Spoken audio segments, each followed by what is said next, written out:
दुनिया की में आपका स्वागत है। मैं हूं सुमित कुमार दुबे।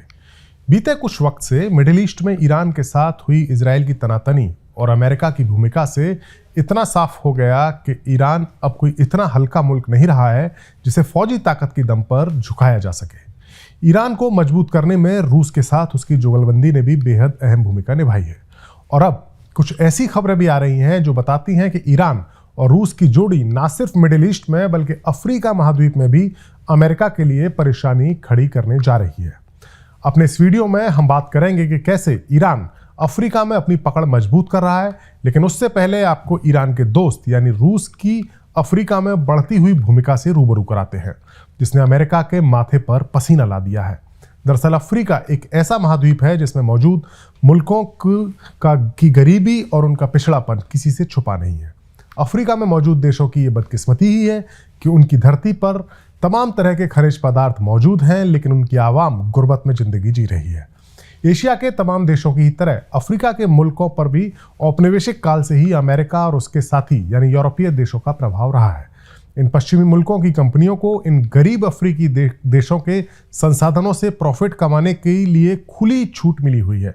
इन देशों में अपने हितों की रक्षा करने के लिए पश्चिमी देशों की फौजी टुकड़ियां भी मौजूद रहती आई हैं। लेकिन अब रूस के दखल के बाद कई अफ्रीकी देशों में पश्चिम समर्थक सरकार के खिलाफ बगावत हो चुकी है और कई देशों में रूस के समर्थन वाली सत्ता स्थापित हो चुकी है।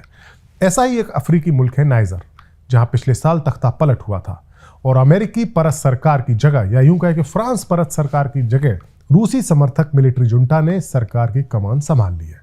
अब नाइजर से जो ताज़ा खबर आई है उसके मुताबिक नाइजर की सरकार ने वहां मौजूद अमेरिकी मिलिट्री टुकड़ी को मुल्क छोड़कर जाने के लिए कह दिया है।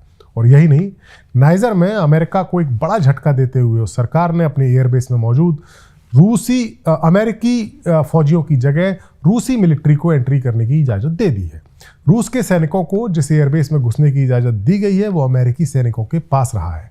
मीडिया रिपोर्ट्स के मुताबिक रूसी फौज ने नाइजर में एक एयरबेस में एंट्री कर ली है और ये कदम नाइजर की जुंटा यानी जो सरकार चला रही है उसकी अमेरिकी सेना को देश छोड़कर बाहर जाने के फैसले के बाद उठाया गया है।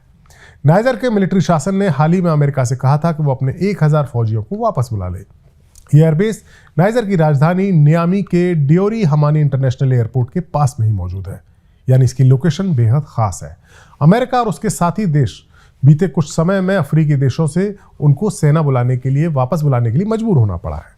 नाइजर के अलावा अमेरिकी सैनिकों ने हाल ही में चाड को भी छोड़ दिया था और इसी तरह अमेरिका के साथी फ्रांस की भी फौज को माली और बुर्किना फासो से बाहर कर दिया गया।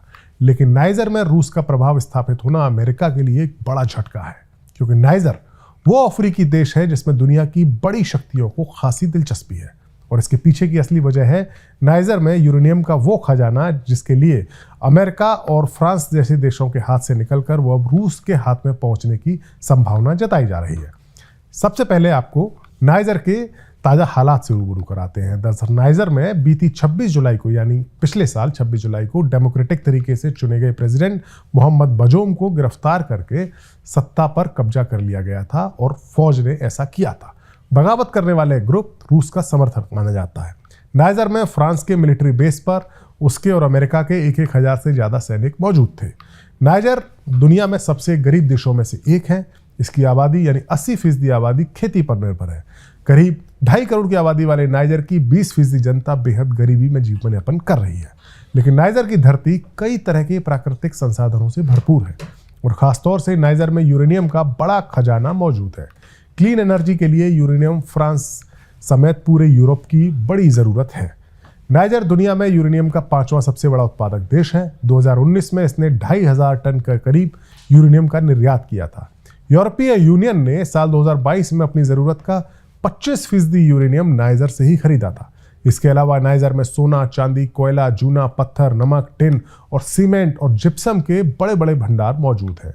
नाइजर के पास इतने बड़े खनिज भंडार को तो मौजूद है, लेकिन उस पर मालिकाना हक फ्रांस या उसके सहयोगी देशों की कंपनियों का ही होता रहा है। और यही बात नाइजर के लोगों के मन में घर कर गई कि पश्चिमी देश उसके संसाधनों का दोहन कर रहे हैं और फिर लोगों के सेंटिमेंट्स का फायदा उठाकर फौज ने बगावत करके सत्ता अपने हाथ में ले ली और इसके लिए उसका साथ दिया रूस ने। अब हम आपको बताते हैं कि कैसे ईरान भी अफ्रीका महाद्वीप में अमेरिका के लिए चुनौती बनता जा रहा है। ईरान के साथ अपनी दुश्मनी के चलते अमेरिका ने उस पर तमाम तरह की पाबंदियां लगाई हुई हैं।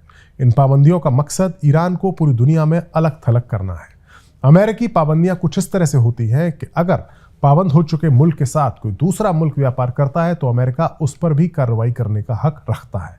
ऐसे में ईरान के लिए अपनी फौज को मॉडर्न बनाने के लिए हथियार जुटाना या दूसरे देशों से खरीदना और अपने सामान को दूसरे देशों को बेचना काफी मुश्किल हो गया था। लेकिन अब ईरान भी अफ्रीका में अपने पैर पसार रहा है। कुछ मीडिया रिपोर्ट्स के मुताबिक ईरान सूडान में अपने प्रभाव को स्थापित करने के लिए नई लाइनें जोड़ रहा है, यानी नई कोशिशें कर रहा है।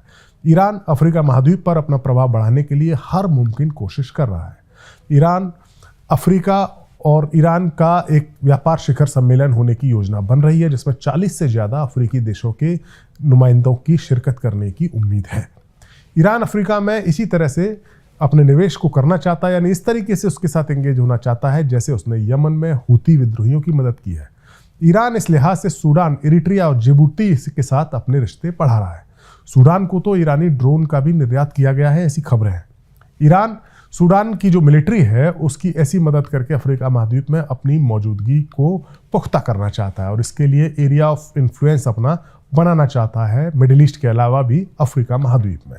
ड्रोन और मिसाइल्स ईरान की सबसे बड़ी ताकत है। हमने इस बारे में अपने एक पिछले वीडियो में बात की थी कि कैसे ईरान ड्रोन्स की सुपर पावर बन चुका है। फिलहाल मौजूदा इंटरनेशनल पॉलिटिक्स और हालात के मद्देनजर ये कहा जा सकता है कि एक और जहां अमेरिका यूक्रेन के जरिए रूस को और मिडिल ईस्ट में ईरान को कमजोर करना चाहता है,